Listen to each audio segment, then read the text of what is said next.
Lakshmi's YouTube శ్రోతలకు స్వాగతం. అందరికీ నమస్తే.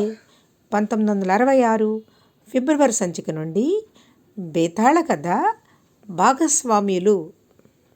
పట్టువదలని విక్రమార్కుడు చెట్టు వద్దకు తిరిగి వెళ్ళి చెట్టు మీద నుంచి శవాన్ని దించి భుజాన వేసుకుని ఎప్పటిలాగే మౌనంగా శ్మశానం కేసి నడవసాగాడు.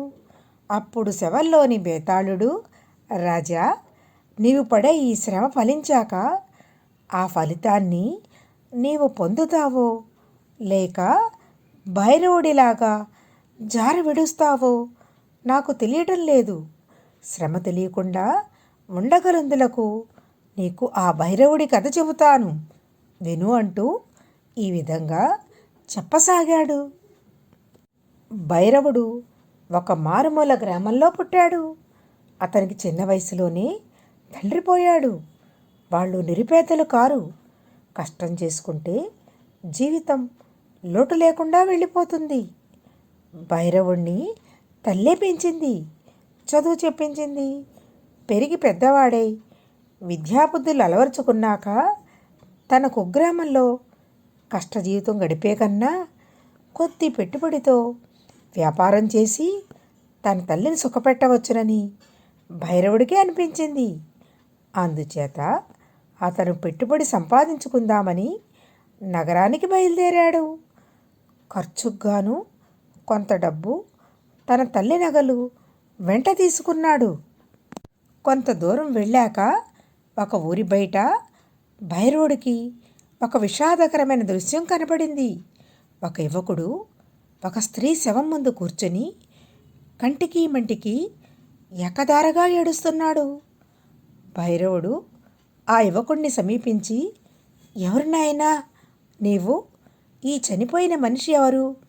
ఈ నిర్జన ప్రదేశంలో కూర్చుని ఎందుకు ఏడుస్తున్నావు అని అడిగాడు. నేనొక అభాగ్యుణ్ణి. ఈ చనిపోయినది నా భార్య. నా తండ్రి పేరుపడిన సముద్రవర్తకుడు. ఆయనతో పాటు 3 ఓడలు సరుకుతో సహా సముద్రం పాలయ్యాయి. నాకు మా వ్యాపారం తాలూకు అప్పులే మిగిలాయి. నాకున్న ఆస్తి అంతా అమ్మినా ఆ అప్పులు పూర్తిగా తీరలేదు. అవమానంతో నగరంలో బ్రతకలేక ఈ పక్కనే ఉన్న గ్రామం చేరి అక్కడ నేను నా భార్య అజ్ఞాతవాసం గడిపాము. నిన్న రాత్రి నా భార్య చనిపోయింది. గ్రామస్తులను యాచించడం చేతగాక శవాన్ని మోసుకుని ఇక్కడికి చేరుకున్నాను. ఈ శవానికి దహనం చేసే దక్షత కూడా నాకు లేదు అంటూ ఆ యువకుడు పెద్ద పెట్టుని ఏడిచాడు. విచారించకు, నేను గ్రామంలోకి వెళ్ళి దహనక్రియలకు ఏర్పాటు చేస్తాను అన్నాడు భైరవుడు. క్షమించండి, నేను మీ వద్ద దానం పట్టలేను, అప్పు చేయలేను. నేను కూడా ఇక్కడే ప్రాణాలు విడిచాక ఈ నక్కలో పీక్కుతుంటాయి, లేదా మా ఇద్దరి అనాథ ప్రేతాలకు కలిపి ఎవరో ఒకరు సంస్కారం చేసేస్తారు. మీ దారిన మీరు వెళ్ళండి. నా సమస్య మనుషులు తీర్చేది కాదు అన్నాడు ఆ యువకుడు.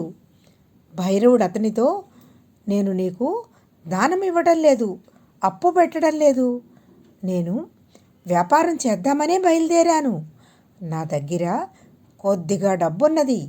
అది నేను నీకోసం ఖర్చు చేస్తాను. నువ్వు నా భాగస్వామిగా ఉండి వ్యాపారం చెయ్యి. రాబడి చెరిసగము. నన్ను భాగస్వామిగా పెట్టుకొని వ్యాపారం చేయడం నీకు సమ్మతమైతే నా డబ్బు తీసుకో అన్నాడు ఆ యువకుడు. అయ్యా, నీ డబ్బుతో నా భార్యకు దహన సంస్కారం చేస్తే మనకు పెట్టుబడి ఏది? నా దగ్గర చిల్లిగవ్వలేదు అన్నాడు ఆ యువకుడు. నా దగ్గర మమ్మ నగలున్నాయి. వ్యాపార రహస్యాలు తెలియని నా బోటివాడికి ఆ డబ్బు చాలకపోవచ్చు, కానీ నీకు తెలుసు కనుక వాటితోనే చిన్న ఎత్తున ప్రారంభించవచ్చు అన్నాడు భైరవుడు.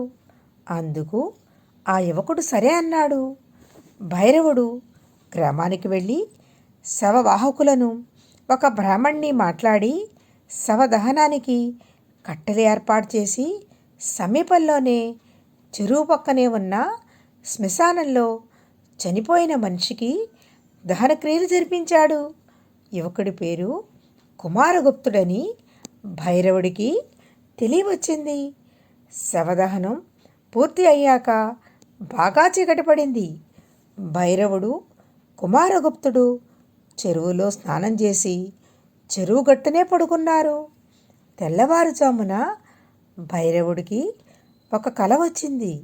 ఆ కలలో కుమారగుప్తుడి భార్య కనిపించింది. అయ్యా, మీరు నా భర్తకు కొత్త జీవితం ఇచ్చారు. అందుకు కృతజ్ఞతగా మీకొక రహస్యం చెబుతాను. నా బూడిద గుడ్డివాళ్ల కళ్ళకు రాసినట్టయితే వాళ్లకు తిరిగి దృష్టి వస్తుంది అని చెప్పి మాయమయ్యింది. వెంటనే అతనికి మెలకువ వచ్చింది. కష్ట సమయంలో నిస్వార్థంతో ఎదుటివారికి సహాయం చేసేవారికి తిరిగి ఆ ఫలితం ఏదో ఒక రూపంలో వచ్చి చేరుతుంది. భైరవుడు నిద్రలేచి తనకు వచ్చిన కల గురించి ఆశ్చర్యపడ్డాడు. తన కలను అతను నమ్మలేకపోయాడు. కానీ కుమారగుప్తుడి భార్య కలలో అన్న మాటలు అతని చెవిలో గింగురుమంటూనే ఉన్నాయి.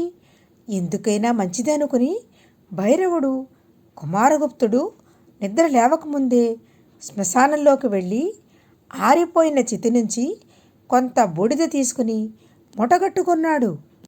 తెల్లవారుతూనే స్నేహితులిద్దరూ కాలకృత్యాలు తెచ్చుకుని బయలుదేరి మధ్యాహ్నానికల్లా ఒక నగరం చేరుకున్నారు. అక్కడి సత్రంలో వారు బస చేశారు. సత్రం అరుగు మీద ఒక గుడ్డి బిచ్చగాడు వారికి కనిపించాడు.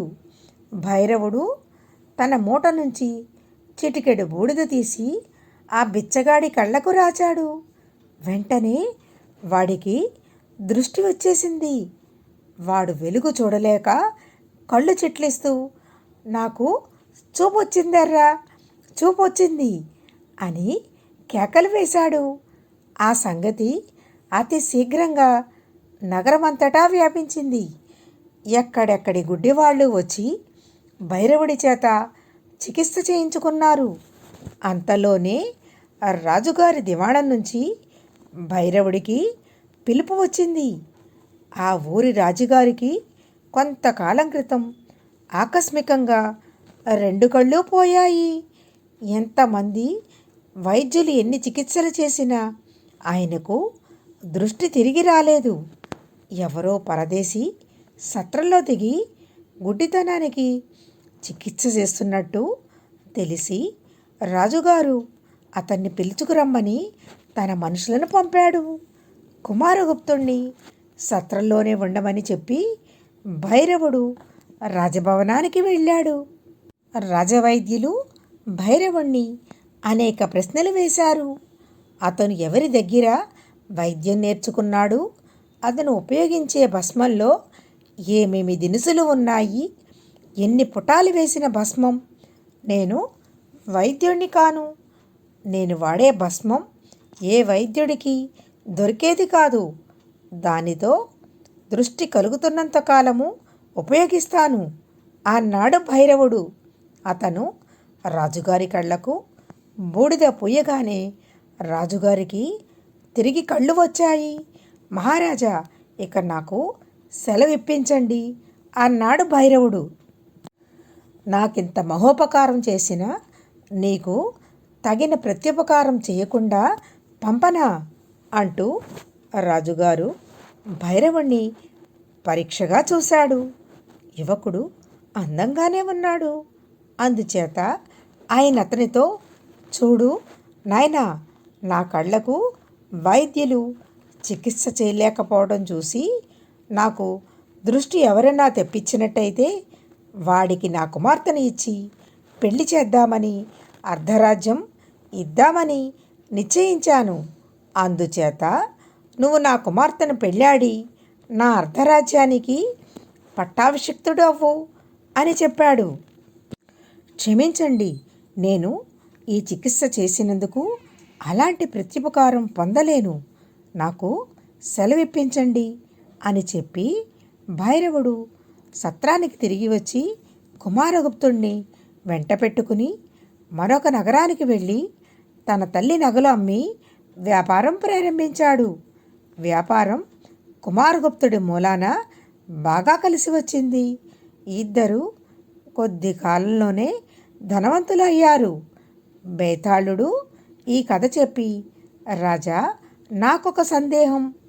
భైరవుడు రాజకుమార్తెను పెళ్ళాడి అర్ధరాజ్యం ఏలుకోకపోవడానికి కారణమేమిటి? ఆ రాజ్యం అంటే భయమా లేక పెళ్ళి అంటే భయమా? అతను రాజుగారిని కనీసం పెట్టుబడి ధనమైనా ఎందుకు అడగలేదు? ఈ సందేహానికి సమాధానం తెలిసి కూడా చెప్పకపోయావో నీ తల పగిలిపోతుంది అన్నాడు. దానికి విక్రమార్కుడు, భైరవుడు, కుమారగుప్తుడు భాగస్వాములై రాబడి చెరిసగము తీసుకోవడానికి సమ్మతించారు. చితాభస్మం కూడా వారి ఉమ్మడి సొత్తే గాని భైరవుడి సొంతం కాదు. అలాంటప్పుడు దాన్ని ఉపయోగించి రాజుగారికి కళ్ళు తెప్పించిన భైరవుడు తన స్నేహితుడితో పంచుకోవడానికి వీలులేని భార్యను ఆ రాజ్యాన్ని ఎలా కోరుతాడు? వాటిని నిరాకరించాక అతను రాజుగారి నుంచి డబ్బు మడిమాన్యాలు కోరటం అనుచితం అవుతుంది. రాజకుమార్తె కన్నా అర్ధరాజ్యం కన్నా వాటి విలువ హెచ్చన్నట్టు స్ఫురిస్తుంది. ఆ కారణం చేత భైరవుడు రాజు వద్ద ఎలాంటి ప్రతిఫలము తీసుకోలేకపోయాడు అన్నాడు. రాజుకు ఈ విధంగా మౌనభంగం కలగగానే బేతాళుడు శవంతో సహా మాయమై మళ్ళీ చెట్టెక్కాడు. భాగస్వాములు సరైన వారు ఉంటే వ్యాపారం ఎంతైనా అభివృద్ధి చెందుతుంది అని చెప్పడానికి ఈ కథ ఒక చిన్న ఉదాహరణ. కథ కంచికి మనం ఏంటికి? ఈ కథ నచ్చినట్లయితే లైక్ చేసి షేర్ చేయండి. మీ ఫ్రెండ్స్కి, రిలేటివ్స్కి నా ఛానల్ ఇంకా సబ్స్క్రైబ్ చేయని వారు వెంటనే సబ్స్క్రైబ్ చేయండి.